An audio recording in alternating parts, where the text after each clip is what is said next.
కర్నూలు జిల్లా ఆదోని నియోజకవర్గం ఇవాళ బీజేపీ పార్టీ జమ్మూ కాశ్మీర్లోని పహల్గామ్లో టూరిస్టులపై జరిగిన ఉగ్రవాద దాడిలో మృతి చెందిన వారి ఆత్మలకు శాంతి చేకూరాలని భగవంతుని ప్రార్థిస్తూ మున్సిపల్ మీదుగా భీమా సర్కిల్ వరకు శాంతియుతంగా కొవ్వొత్తుల ర్యాలీ నిర్వహించారు. విట్టా రమేష్ మాట్లాడారు. జమ్మూ కాశ్మీర్లోని పహల్గామ్లో టూరిస్టులపై జరిగిన ఉగ్రవాద దాడి పిరికి పందుల చర్య. ఈ దాడిలో 26 మంది చనిపోవడం, 17 మందికి గాయపడడం మనసును తీవ్రంగా కలిసివేసిందని అన్నారు. కేంద్ర రాష్ట్ర ప్రభుత్వాలు మృతుల కుటుంబాలకు అన్ని విధాలుగా అండగా నిలబడి ఉంటుందని తెలిపారు. భారతదేశంలో నివసిస్తున్న పాకిస్తాన్కి కొమ్ము కాస్తున్న ఉగ్రవాదులారా ఖబర్దార్ అంటూ హెచ్చరించారు.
जम्मू काश्मीर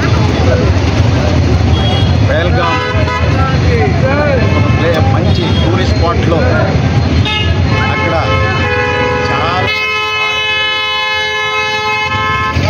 గడుపుతారు. ఆ స్పాట్ లో మన ఉగ్రవాదులు అక్కడ వచ్చేసి 28 మంది భారతీయుల పైన ఖచ్చితంగా వారికి చూపిస్తాము. ఈరోజు భారతీయ జనతా పార్టీ రాష్ట్ర ఆదేశాల ప్రకారము ఆదోని పట్టణంలో ఈ యొక్క నిరసన కార్యక్రమం జరుపుకున్నాము. ఈ యొక్క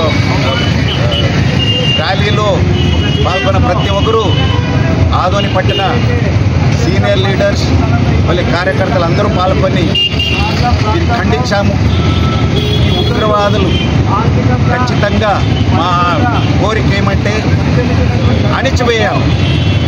స్పెషల్లీ పాకిస్తాన్ పైన దీన్ని పరిణామం ఖచ్చితంగా చూపించాలని కోరుతున్నాము. పరిణామాలు చూపించే వరకు మా భారతీయులందరూ నిద్రపోము. ప్లస్ ఈ యొక్క 28 మంది చనిపోయిన వారికి ప్రతి ఒక్కరూ సానుభూతిగా ఉంటాము. వారి ఫ్యామిలీస్ కూడా తోడ్పడి ఉంటామనేది నరేంద్ర మోదీ గారు చెప్పారు.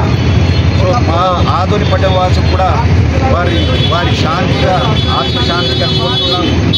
మరియు వారి ఫ్యామిలీస్కి అంతా మేము అండగా ఉంటామనేది మేము చెప్తున్నాము. సో ఈ యొక్క చర్య వల్ల మేము భారతీయులు కోల్పోము, ఇంకా గట్టిగా పరిణామం ఇస్తాము. ఎందుకంటే భారతదేశం బాగా డెవలప్ అయ్యే స్థితిలో ఉంది. ఈ యొక్క చర్య వల్ల పాకిస్తాన్ అనుకుంటా ఉంది మేము భయపడతామనేది. ఇది ఇంకొక కొన్ని రోజుల్లో చూపిస్తాం ఎవరు భయపడినారనేది. భారతీయులు దీన్ని ఖచ్చితంగా రిటర్న్గా చూపిస్తామనేది కోరుతున్నాము. సో ఈ యొక్క ఆదోని పట్టణంలో ఈ యొక్క ర్యాలీ పాల్గొన్న ప్రతి ఒక్కరికి ధన్యవాదాలు తెలుపుతూ ఇంతటితో నమస్కారం. నా పేరు